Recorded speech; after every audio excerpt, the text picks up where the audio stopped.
ทีของรูปวงหมุนแต่เราจะซอกด้วยวิธีใดวิดีโอนี้คือคำตอบ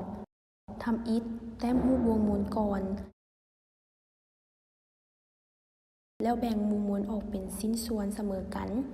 จากนั้นนำเอาชิ้นส่วนที่แบ่งมานั้นมาประกอบเข้าให้เป็นรูปสี่แฉกสังเกตเห็นว่ามันใกล้เคียงหรือว่าคล้ายคือรูปสี่แฉกแล้วฉะนั้นเฮาแบ่งรูปวงมนออกเป็นส่วนน้อยๆในขนาดที่เท่ากันเติมอีกเห็นว่ามันยิ่งใกล้เคียงกับรูปสี่แฉกขึ้นอีกและเมื่อเฮาแบ่งในขนาดที่น้อยกว่าเก่านั้นอีกเจ้าจะเห็นว่ายิ่งขนาดน้อยเท่าใดมันก็ยิ่งคล้ายคือรูปสี่แฉก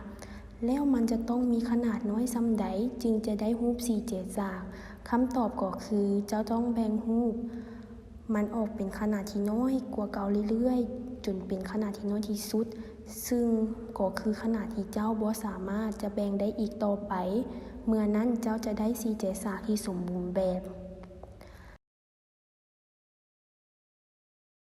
ฉะนั้นแล้วเนื้อที่ของรูปวงหมุนเท่ากับเนื้อที่ของรูปสี่แฉก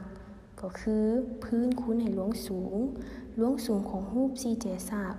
เจ้าจะเห็นว่ามีความยาวเท่ากันกับราเดียมรัศมีของรูปวงหมุน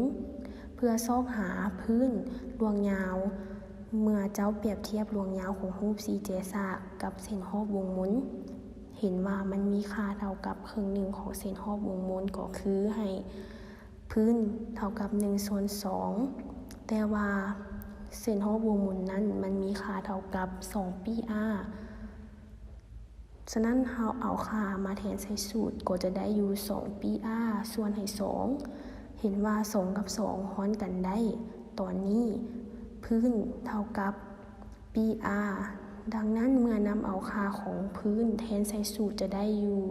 pr คูณให้ r 2ตัวนั้นรวมกันเป็น r กำลัง2เบิ่งก็คือสูตรซอกหาเนื้อที่รูปสี่แฉกและรูปวงหมุนฉะนั้น pr กำลัง2สามารถนำใช้เพื่อคิดไล่ในรูปวงหมุนขนาดใดก็ได้เจ้าขอขอบใจ